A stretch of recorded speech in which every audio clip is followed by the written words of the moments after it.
우리의 삶의 환경이 어려울수록, 우리의 삶의 무게가 무거울수록 하나님을 경외하는 삶을 살아가는 그러한 제목을 가지고 우리가 함께 이 말씀을 통해서 하나님의 은혜를 입고자 합니다. 이스라엘 백성들이 애굽에서 430년간 노예로서 삶을 살아갔죠. 그 삶을 그곳에서 살아갔던 그 동안에 이스라엘 백성들은 맨 처음에 그들이 애굽에 내려갔을 때 70명이었다라고 오늘 본문에서 읽진 않았지만 1장 5절 말씀에 야곱의 허리에서 나온 사람이 모두 72요 요셉은 애굽에 있었더라. 그런데 그 작은 수의 이스라엘 백성들이 1장 7절의 말씀에 의하면 이스라엘 자손은 생육하고 불어나 번성하고 매우 강하여 온 땅에 가득하게 되었더라. 그 애굽 나라에서 이스라엘 백성들이 처음에는 70명이었던 수가 많은 수로, 큰 엄청난 수로 생육하고 불어나 번성하였다라고 말씀에 기록되어 있죠. 자, 그러한 이스라엘 백성들을 애굽에 있는 애굽 왕이, 그러한 이스라엘 번성하는 백성들을 보고 그들은 이제 두려워하기 시작했다라는 거예요. 그래서 이스라엘 백성들이 그 애굽에서 많은 수가 되어서 번성하고 강대하여져서, 그래서 전쟁이 났을 때 그 대적들과 함께 힘을 합해서 애굽 나라를 칠 수 있을 것이다라고 그들은 두려워했다라는 거예요. 자, 그래서 그러한 두려운 나머지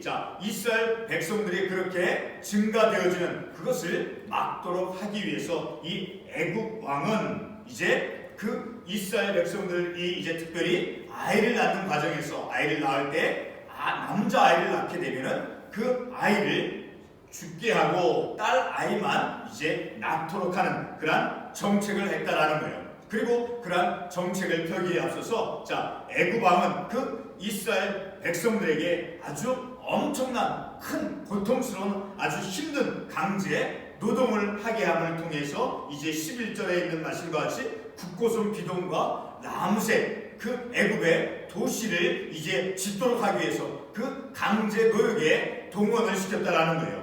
그런 강제 노역에 동원된 그 모습을 이제 12절 말씀에 보면 학대를 받을수록 더욱 번성하여 퍼져나가니, 그래서 이 애굽 사람이 이스라엘 자손으로 말미암아 근심했다라는 거예요. 점점 더 커져가는, 강대해져가고 강성해져가는 그런 이스라엘 백성들을 어떻게 억눌렀느냐, 바로 강제 노역을 하게 함을 통해서 이스라엘 백성들에게 이제 힘들게 그런 강제 노역을 통해서 이제 엄격하게 통제하고 규제했다라는 거예요. 13절 말씀을 보게 되면 그래서 이스라엘 자손에게 이를 엄하게 시켜 그러한 도시 성읍을 짓는 일에 강제 동원을 해서, 그래서 큰 일들을 하게 함을 통해서 엄하게 다루었고, 그리고 13절에 보면 어려운 노동으로 그들의 생활을 괴롭게 하니, 그러한 힘든 고통스러운 강제 노역, 강제로 이제 노동을 하게 함을 통해서 힘들게 만들었다라는 거예요.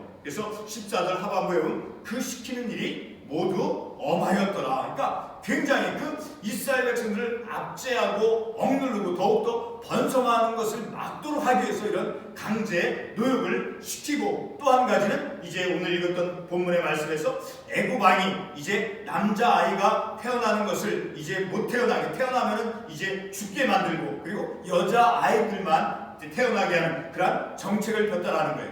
그러한 애굽 나라에서 애굽 왕에 의해서 이스라엘 백성들에게 그러한 통제와 압제가 시작되어지는 그러한 상황 가운데서 이제 오늘 본문의 말씀에 시브리 산파, 두 명의 산파가 나오죠. 시브라와 부하라 하는 그러한 산파가 나오죠. 그런데 그 두 명의 산파가 아주 놀라운 일을 하는 것을 우리가 이 본문의 말씀을 통해서 알 수 있게 돼요. 남자 아이가 태어나는 그 태어났을 때 애굽 왕에 의해서 내려진 그 정책에 의하면 이 산파들은 그 남자 아이를 죽여야만 됐어요. 그런데 그런 애굽 왕의 정책, 그 명령에 거슬려서 남자 아이가 태어나면 그 아이를 살려두었다라는 거예요. 그래서 이 본문의 말씀에 보면 17절에 보면 그러나 산파들이 하나님을 두려워하여 애굽 왕의 명령을 어기고 남자아이를 살린지라.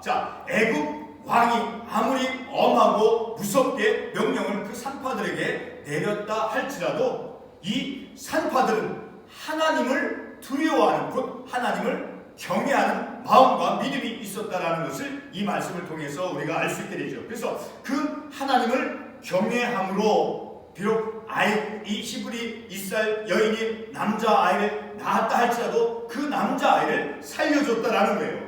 그래서 18절에 보면 애굽 왕이 그 산파들에게 물었어요. 왜 남자아이가 태어나도 너희들은 죽이지 않았느냐? 라고 두 명의 산파들에게 물었을 때 그 산파들은 아주 재치있게 지혜롭게 대답하는 것을 우리가 19절 말씀에서 알 수 있죠. 그 산파들이 어떻게 대답했습니까? 산파가 바로에게 대답하되 히브리 여인은 애굽 여인과 같지 않습니다. 그 히브리 여인들은 아주 건장하고 강건해서 아이를 낳게 되었습니다. 자, 이렇게 아주 재치있게 지혜롭게 답을 하였다라는 거예요. 자, 그렇게 지혜롭고 재치있게 그리고 애굽 왕의 그 명령에 거슬려서 하나님을 경외하는 그 경외심 가운데서 그 남자아이를 살려준, 남자아이가 태어나는 것을 이제 살려준 그런 것을 하나님께서 보시고 20절 말씀에 하나님이 그 산파들에게 은혜를 베푸시니, 그래서 그 이스라엘 백성들이, 애굽에 있는 이스라엘 백성들이 이제 번성하고 매우 강해졌다. 바로 히브리 산파 시브라와 부하가 하나님을 경외함으로 그 애굽 왕의 그 명령, 왕의 명령이 얼마나 엄하고 엄격합니까? 그 왕의 명령을 어긴다라는 것은 상상할 수 없는 것이죠.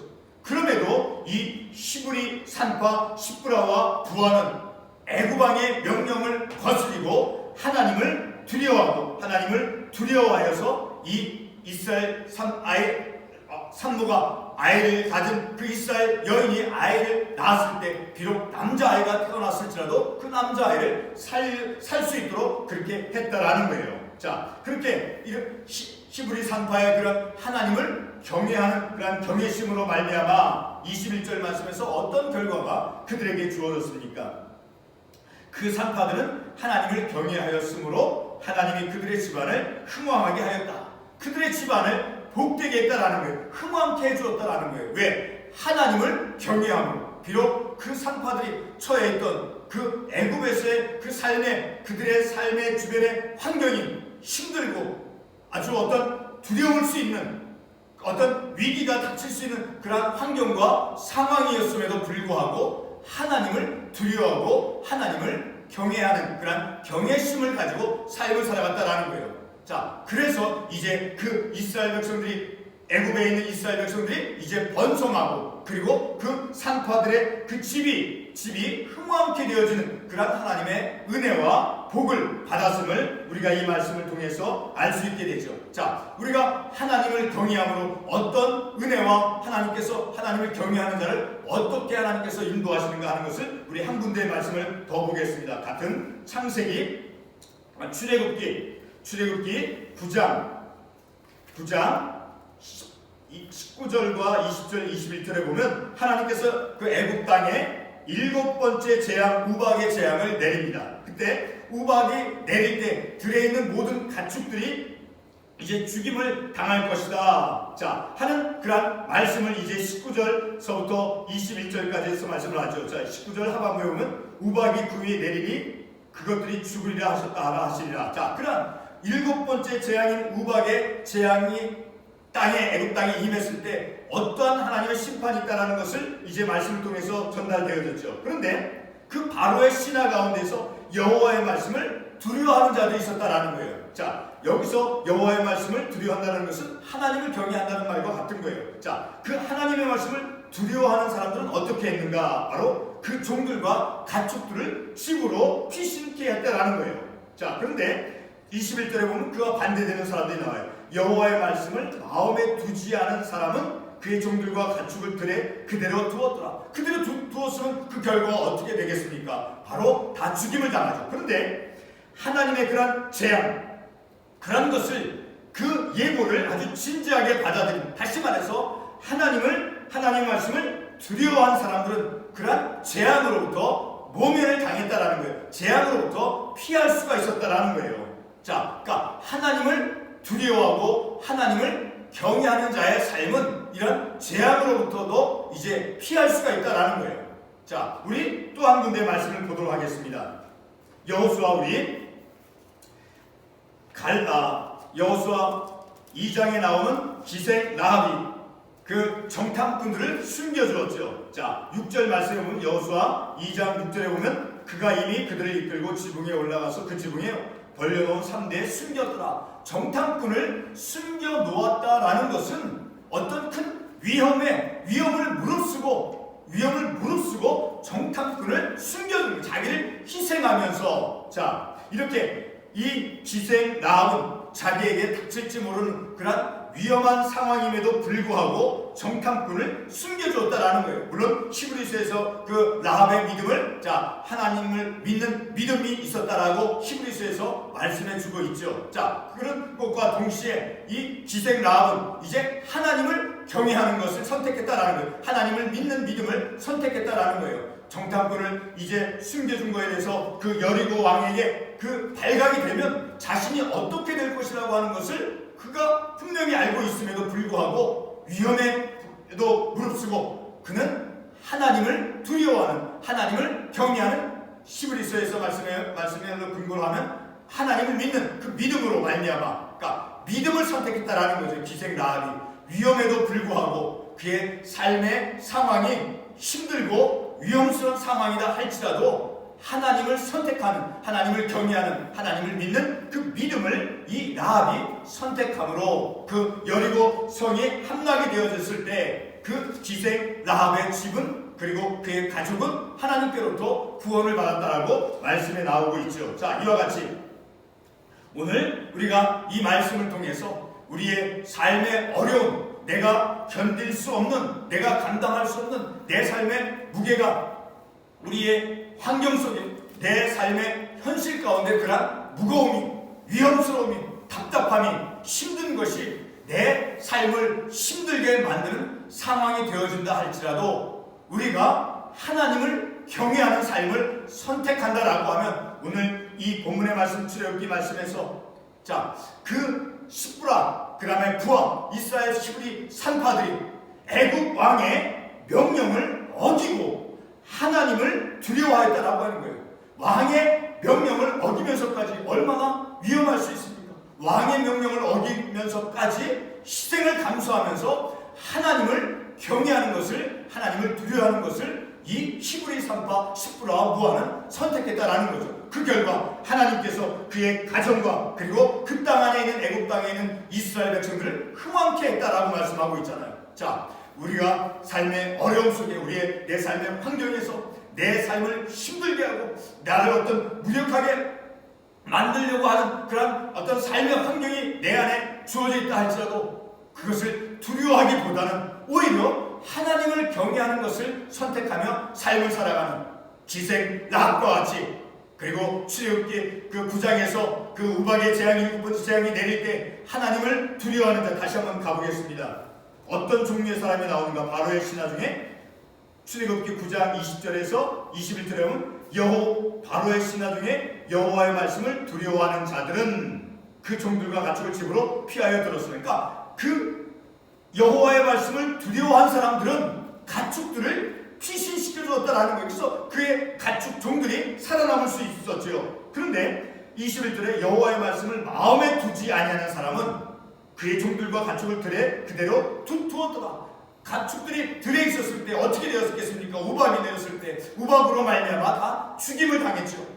자, 이렇게 하나님의 말씀을 마음에 두는 자, 그리고 하나님을 경외하는 자, 그리고 하나님을 두려워하는 자, 바로 그러한 사람들, 하나님을 경외하는, 삶의 환경이 어렵고 내 삶의 어떤 위협적인 그런 어려운 것들이 우리 가운데 있다 할지라도 하나님을 선택하고 하나님을 경외하는 것을 선택하는 삶을 살아갈 때 하나님께서는 반드시 그들의 삶의 길을 하나님께서 복된 길로 인도해 가심을 우리가 이 말씀을 통해서 깨닫는 것입니다. 결론의 말씀으로 데살로니가전서 5장 24절 말씀을 보면 너희를 부르시는 이는 미쁘시니 그가 또한 이루시리라. 너희를 부르신 하나님, 그 하나님은 어떤 하나님이시래요? 미쁘신 하나님이시라고 말씀하고 있어요. 신실하신 하나님, 충실하신 하나님, 그 하나님이 우리를 부르셨어요. 그리고 나를 부르신, 우리를 부르신 그 하나님이 그가 또한 이루시리라. 우리의 믿음의 삶 속에서 우리가 감당해야 될 몫을, 나를 부르신 그 하나님은 신실하시고 믿으시고 충실하신 그 하나님은 그가 이루게 해주신다라는 거예요. 하나님께서. 그러므로 우리는 우리의 삶 속에서, 내 삶의 환경 가운데서 내 삶을 힘들게 만드는, 내 삶을 아주 어렵게 만드는 그러한 환경이 놓여있다 할지라도, 그러한 삶의 자리에 내가 놓여있다 할지라도 나를 부르신 그 하나님은 어떤 하나님이셨어요? 데살로니가서 5장 20절 말씀에서 나를 부르신 하나님, 신실하신 하나님이라고 말씀하고 있어요. 믿으신 하나님, 그 하나님께서 이루시리라. 우리의 삶 속에서 하나님의 뜻대로 삶을 살아가려고 하는 자의 그 삶의 길을 하나님께서 복된 길로 인도해 가시는 그러한 하나님. 자, 우리는 이 말씀을 통해서 내 삶이 정말 어렵고 힘들다 할지라도 우리는 하나님을 경외하는 길로, 하나님을 두려워하는 그러한 믿음의 선택을 반드시 해야만이 우리가 바르게 온전하게 삶을 살아갈 수 있다는 거예요. 기도하겠습니다.